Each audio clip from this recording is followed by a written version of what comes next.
ಈ ಡಾಕ್ಟ್ರುಗಳು ಕೂಡ ನಮ್ಗೆ ಅದನ್ನು ತಿಳುವಳಿಕೆ ಕೊಡೋದ್ರ ಜೊತೆ ಮೋಟಿವೇಟ್ ಮಾಡಬೇಕು. ಅವರು ಹೆದರಿಸ್ಬಿಟ್ರೆ ಸಮಸ್ಯೆ. ಬಹುಶಃ ಅಂಥ ವಿಚಾರದಲ್ಲಿ ನೀವು ಭಾಳ ಕೇರ್ ತೊಗೊಂಡಿದ್ದೀರಾ. ಸರ್ ಹೇಳಿ, ಮಗನ ವಿದ್ಯಾಭ್ಯಾಸಕ್ಕೆ ಸಂಬಂಧಪಟ್ಟಂಗೆ ಇದು ಸಮಸ್ಯೆ ಆಗದೆ ರೀತಿಯಾಗಿ ಹೇಗೆ ನೋಡ್ಕೊಂಡ್ರಿ? ಜೊತೆಗಿಂತ ಪೇರೆಂಟ್ಸಿಗೆ ಏನು ಹೇಳ್ತೀರಾ ನೀವು?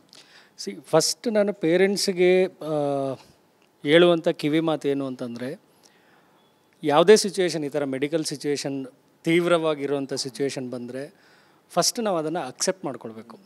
The day we accept that we have one half of the battle.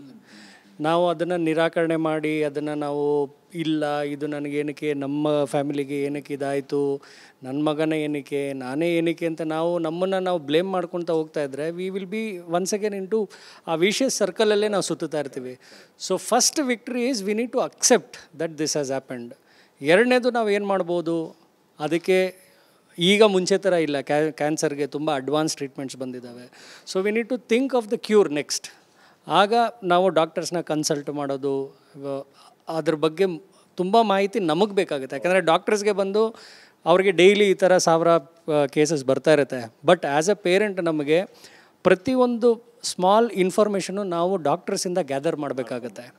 ಆಗೇನಾಗುತ್ತೆ ಅಂತಂದರೆ ನಾವು ಎಜುಕೇಟ್ ಆಗಬೇಕು. ಆಗೇನಾಗುತ್ತೆ ಅಂತಂದರೆ ನಮಗೆ ಕಾನ್ಫಿಡೆನ್ಸ್ ಬರೋಕ್ಕೆ ಶುರು ಆಗುತ್ತೆ. ಓಕೆ, ಇದು ಈ ಥರ ಇದೆ, ಟ್ರೀಟ್ಮೆಂಟು ಈ ಥರ ಸ್ಟಾರ್ಟ್ ಆಗುತ್ತೆ, ಟ್ರೀಟ್ಮೆಂಟಲ್ಲಿ ನಾವು ಯಾವ ರೀತಿ ಮಗುನ ನೋಡ್ಕೊಳ್ಬೇಕು.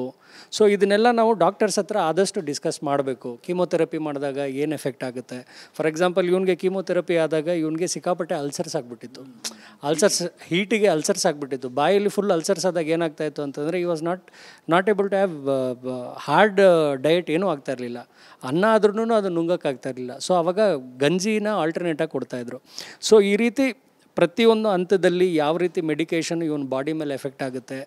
ಸೊ ನಾವು ಹಾಸ್ಪಿಟ್ಲಲ್ಲಿ ನಮ್ಮ ಕೆಲಸನೆಲ್ಲ ಬಿಟ್ಟು ರೊಟೇಷನ್ ಬೇಸಿಸಲ್ಲಿ ಬೆಳಗ್ಗೆ ನಾನಿರೋದು, ಇಲ್ಲ ರಾತ್ರಿ ಅವರಿರೋದು, ರಾತ್ರಿ ನಾನಿರೋದು. ಇದರಲ್ಲಿ ಇನ್ಫ್ಯಾಕ್ಟ್ ನಾವು ನಮ್ಮ ಚಿಕ್ಕ ಮಗನಿಗೂ ಕೂಡ ಥ್ಯಾಂಕ್ಸ್ ಅವನಿಗೂ ಕೂಡ ನಾವು ಥ್ಯಾಂಕ್ಸ್ ಹೇಳಬೇಕು. ಏನಕ್ಕೆ ಅಂತಂದರೆ ಈ also supported for the over all well being of his brother. ಅವನನ್ನು ನಾವು ನಮ್ಮ ರಿಲೇಟಿವ್ಸ್ ಮನೆಯಲ್ಲಿ, ನಮ್ಮ ಅಕ್ಕ ತಂಗಿರ ಮನೆಯಲ್ಲಿ ಬಿಟ್ಟು, so we used to take care of him. ಅವನು ಅದನ್ನು ಅರ್ಥ ಮಾಡಿ ಕಂಪ್ಲೀಟ್ ಒಂದು ಬ್ಯಾಟಲ್ ಥರ ಫೇಸ್ ಮಾಡಿದ್ದೀರಾ ನೀವು, ಒಂದು ಬ್ಯಾಟಲ್ ಗ್ರೌಂಡಲ್ಲಿ ಇದ್ದ ಹಾಗೆ.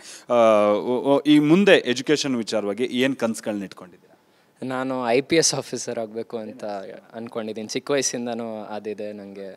ಸೊ ಅದಕ್ಕೂ ಮುಂಚೆ ಕಾಮರ್ಸ್ ತೊಗೊಂಡು ಲಾ ಪರ್ಸ್ಯೂ ಮಾಡಿ LLBಯಲ್ಲಿ ಡಿಗ್ರಿ ಮಾಡಿದಾಗ ಅದ್ರ ಕರೆಕ್ಟ್ ನಾಲೆಜ್ ಎಲ್ಲ ಗೊತ್ತಾದಮೇಲೆ UPSC ಎಕ್ಸಾಮ್ಸ್ ಬರೆಯೋಕ್ಕೆ ಅಂತ ನೋಡ್ತಾ ಇದ್ದೀನಿ. ಸೊ ನೀಟ್ ಒಂದು ಟ್ರ್ಯಾಕ್ ಸೆಟ್ ಮಾಡ್ಕೊಂಡಿರಾ ಬಿಡಿ, ಇದನ್ನೇ ಫೇಸ್ ಮಾಡಿರ, ಇನ್ನು ಅದನ್ನೆಲ್ಲ ನಿಮ್ಗೆ ಸಾಧಿಸ್ತಾ ಇರೋದಕ್ಕೆ ಏನು ಅಸಾಧ್ಯದ ಮಾತಲ್ಲ. And all the best. Thank you sir. Thank you madam, thank you.